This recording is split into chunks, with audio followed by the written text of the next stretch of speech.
There we go.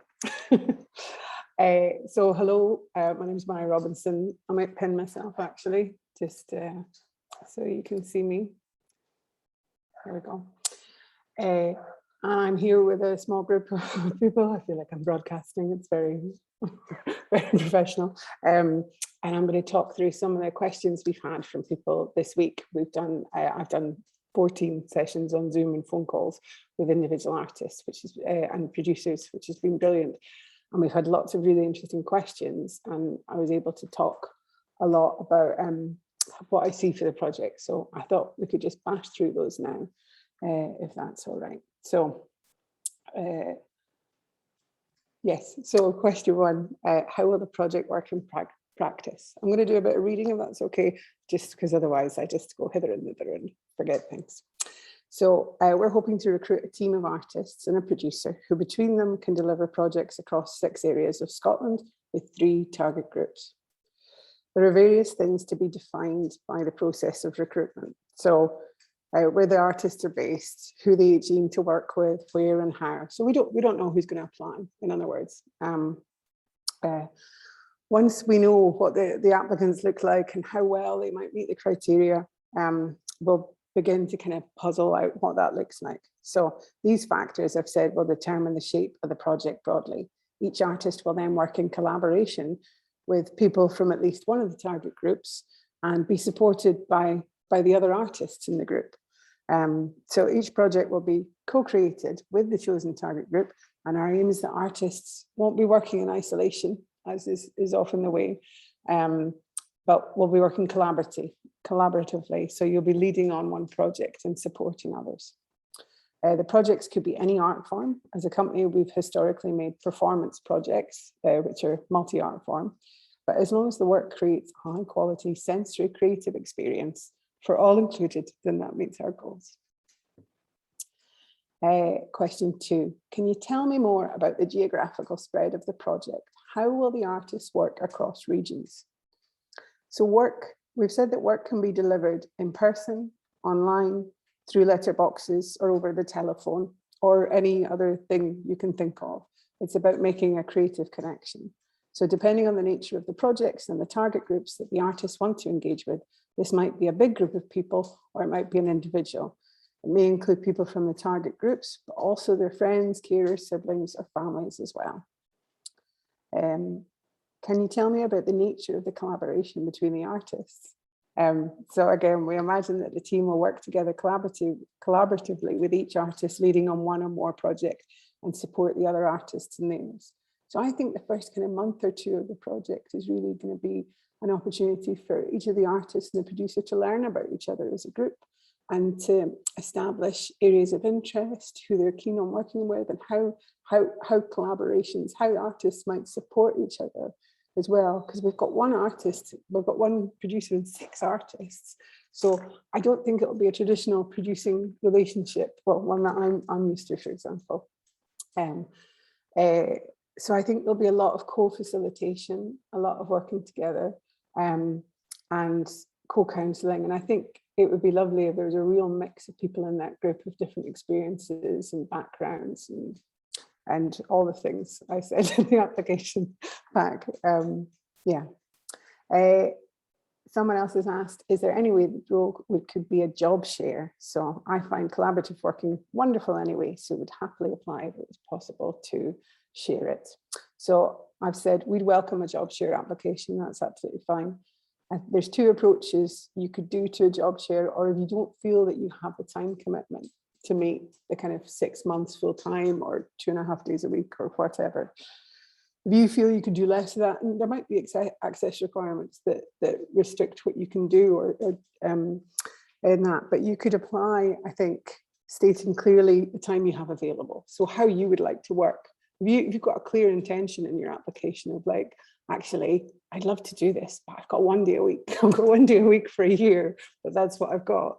Then we know to consider that as part of the mix, you know. And 2, you could find someone else who you think is a kindred spirit or who you might work well with in a complementary way, and you could prepare a job share application with them together. So if you were going to do the second one, I would recommend you submit your cover letters and job applications separately, but you also have a bit of a statement that says how you might work together. And I think that would be true of like the producer role or the artist roles. Or you might feel like it'd be better to do a collaboration, you know. Our real intention is to give artists 6 months worth of work at once, 6 months worth of work and fees. So yeah, we don't want to diminish that. But obviously, there are parameters in people's lives, and collaborative working is all good. So, so yeah, just be really clear about what you can and can't do, or what your interests are. That's fine. That's good. Overshare, if you will. So, is there any leeway in the start date? Could I start in January? I think in theory, yes, we can be really flexible, and it's about how things might work in the run up to that. I think we're very much open. I'm very much open to a big conversation and looking at the jigsaw of what might work once we have all the applications. I think in the autumn, it would be really great if we could have all those conversations with the artists and producer. But that could be, there's a few ways we could do that. I don't imagine sitting around one room, you know, it might be on Zoom, it might be phone calls, it might be connecting in different ways to get that information and get that sense of where we're all at. Is everyone okay? Is this all clear? Yeah, okay.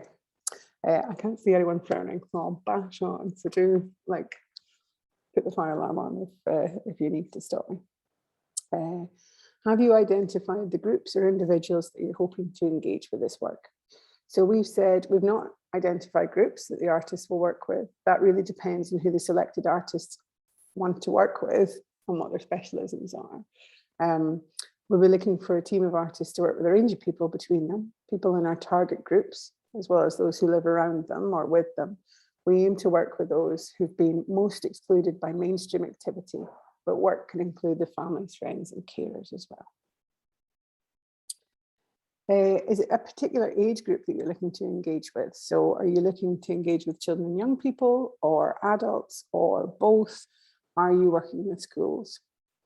So I've said, as you can imagine, when our target groups are autistic people, people with profound and multiple learning difficulties, and people living with dementia, as our kind of 3 target groups, there might be a range of ages that we would work with over the year, or even within a project.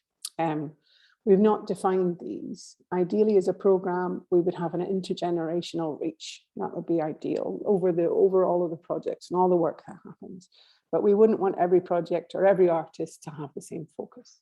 So again, it's all about that jigsaw, I think, when the applications come in and we're looking for a bit of balance. Are you keen for the work to conclude in a tangible outcome, or open to the work being a process? So I've said we're open to a range of outcomes. You don't need to work up to a thing, a film, a show, a piece of something, you know. It may be that these are time-based and process-led interactions. It may be that these are one-off. I mean, I think as a company, we're looking to support more longer-term activities, but it doesn't mean that if the first idea doesn't work out, that we can't start again or try something else. Or, you know, sometimes we can connect really profoundly with something that's temporary. So yeah, again, really open to what that is. I've been looking at both the producer and artist roles, and I want to inquire if I was able to apply for both positions. So we're happy to accept applications from one person for both roles, but make it a separate, do yourself the favor of writing the separate applications and looking at the separate person specifications. And I'll talk about the application process in a little bit. This is a very dull, dry budget question, but you mentioned that the jobs can be PAYE, so employed, or freelance equivalent. What on earth do you mean by such things? So as an employee, in our budget, we put in the money for a salary, which in this case, say, for example, for the artist role, that's £14,000 for 6 months full time. On top of the basic salary, we have to budget for a 3% pension contribution which is a few £100, £712.08 over the year. And we also have to budget for employers' national insurance, which is also a couple of £100. So the total fee that's available, so the total spend would be the employed rate of £14,000, or it would be the total fee, which is equivalent. And in this case, for the artist role, that would be £15,132.08. Vitally important, 8 points. I hope that makes sense. We would still want to give people some holiday time if they were freelance and they chose that option. If you do go the employed route, which is grand, you, as an employee, you would need to put in a 5% pension contribution. So that would come off your salary. You would get a pay slip. You don't have to invoice. Yeah, there are pros and cons to both. And I feel we could cross that bridge when we come to it, but that's what the fee would be for that. For the producer fee, because it's 4 days a week over a year, but at the same basic rate, it's a total of £24,943.28. So those are the figures. Are you open to applications from emerging or early career artists, not early year, probably, but young, early career artists or producers, providing they meet the requirements? So yes, we're hoping that we have a good mix of people with varying skills and experience. We also have training budget available for everybody involved, and that could be used for in-person training or remote training, for mentoring from or consultation with a specialist in a particular field. And those people could be anywhere in the world, really. If you can cope with one more Zoom, then they can really be anywhere. Where did this program idea originate? So this program was really heavily inspired by a project that we did in 2019, where we worked with Ellie Griffiths. And Ellie Griffiths is a sensory arts specialist. And IAP, our company, we produced Sound Symphony, which was by Ellie, and it was made with and for autistic young people. So through this project, through an industry symposium that we did at the time, that we supported with Frozen Lights and Capitol Theatres at the time, and our conversations with audiences and artists, we've developed this project to increase the amount of high quality sensory work that is made in Scotland for audiences and participants who face multiple barriers to access. So that's where it's come from. If you have a look on our website, which is pithily titled independentartsprojects.com, all one word, you can see more about Sound Symphony, which was the piece that's made. It's in our project section, if you wanted to have a look at that. The programme was also inspired and made possible by the Culture Collective Fund, which is a brilliant, brilliant, brilliant thing. And it's supporting 26 projects across Scotland, including this one. And it offers longer length contracts to artists and arts workers to create arts activity with communities. That is the purpose of the fund. The fund stipulated that 50% of the budget went towards contracts for artists. By the way, shouldn't they all do that? Shouldn't that be how arts organisations work? Arguably. Anyway, it's a brilliant thing, and that opportunity was very much part of the inspiration as well. So how involved do you perceive the producer to be with the individual projects? I think the producer's role will involve administrative and logistical elements, so the practicalities of booking, access support, spaces, scheduling, BSL interpreters, captioning and things like that. An element of facilitating or co-facilitating project development with the artists, supporting check-ins, regular meetings, how people are engaging, and agreeing and negotiating partnerships with organisations. And those organisations might be artistic or community or support organisations. They might be there to support the individuals who take part. I imagine everyone involved at some stage, artists and producers, may be involved in picking up a phone and some kind of what I would call audience development, but basically inviting someone along, engaging someone, bringing someone into the process, engaging people on their own terms. Yeah. This is question 14. Everybody's doing very well at this point. So how much knowledge of accessible and inclusive arts practices would you like the applicants to have?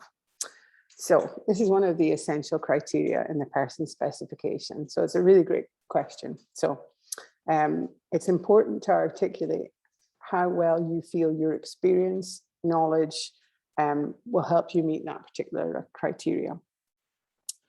And I've said you might do that by describing your experience of working with accessible and inclusive arts practices, your study or reading of accessible and inclusive arts practices, or your lived experiences of non-accessible and inaccessible practices.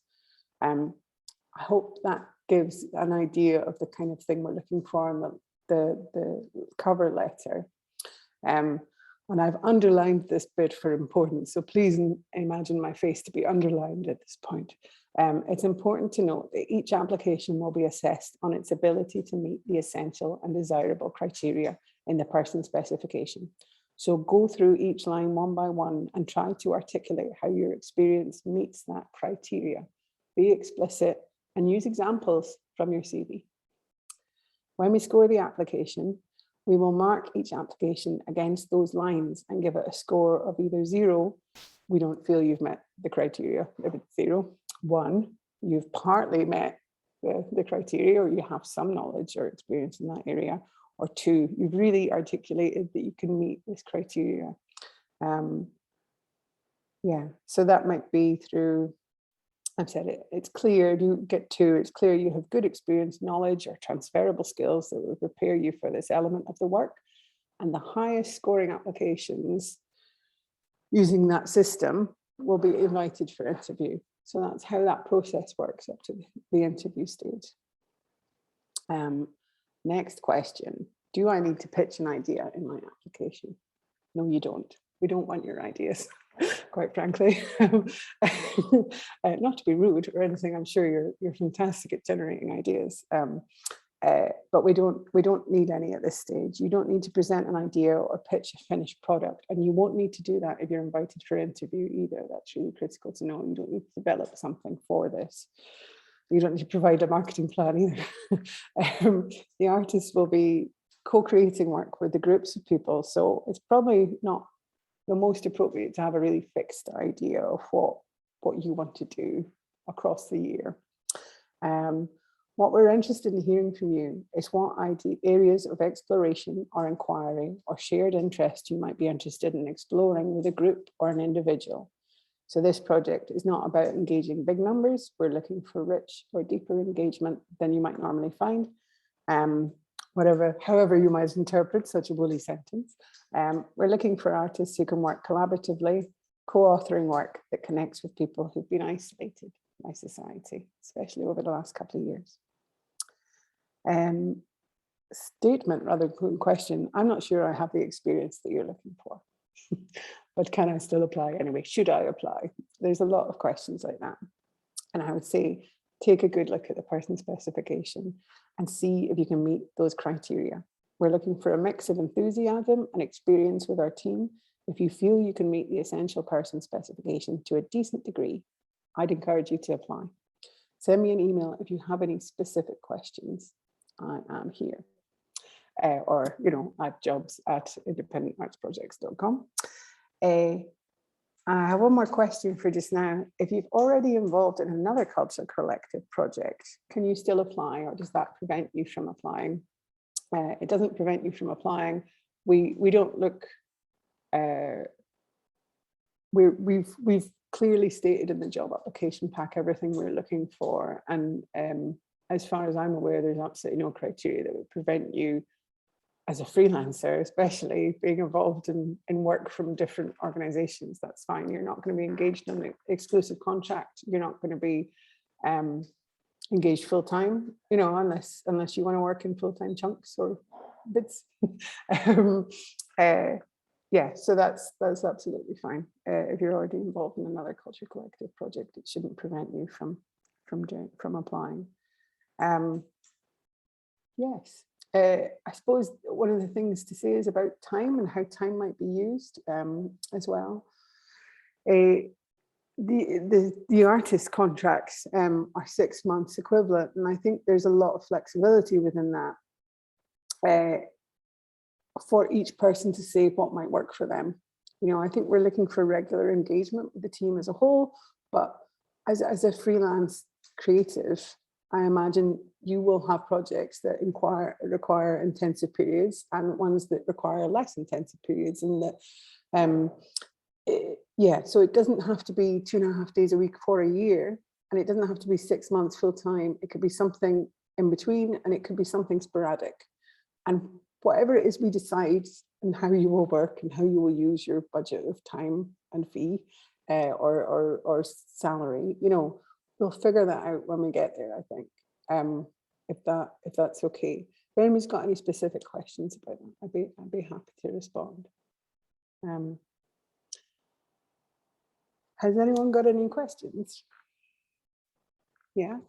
Are you, Caitlin, are you happy to come online? Yeah, totally.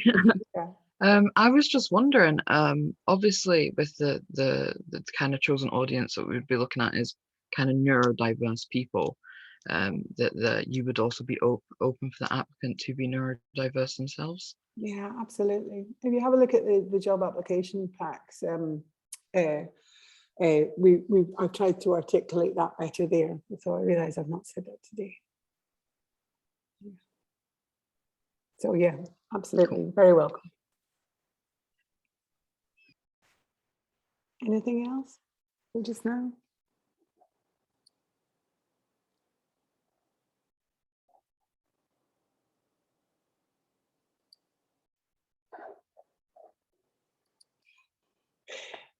Is that all right? Shall I? I'll stop recording now. Thank you very much, everybody.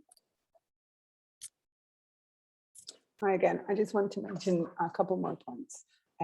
One of the questions we had after I switched the recording off was, I suppose, just a clarification that each of the artists would be leading on one project, but also supporting on others. And so it is quite a collaborative and collegiate project that we're trying to create, where everybody is able to support each other, you know, the 6 artists and producer. So I wanted to say that. And the other thing I wanted to say, I was asked about, was just a clarification about whether there is an outcome at the end of the project. Will this work, you know, will the artists all be working towards co-creating a specific outcome? And I think, you know, co-creation doesn't necessarily need to lead to one defined thing. You know, it might be a series of experiences and or a series of engagements, and that being perfectly acceptable and worthwhile. There will be a conversation, I think, about how we evaluate and how we document those experiences, but we're certainly, I'm certainly really open to what that is, and there not being pressure to create a specific outcome or output. Yeah, in advance. I think the benefit will become apparent. I hope that's been really useful. Thank you very much. Bye-bye.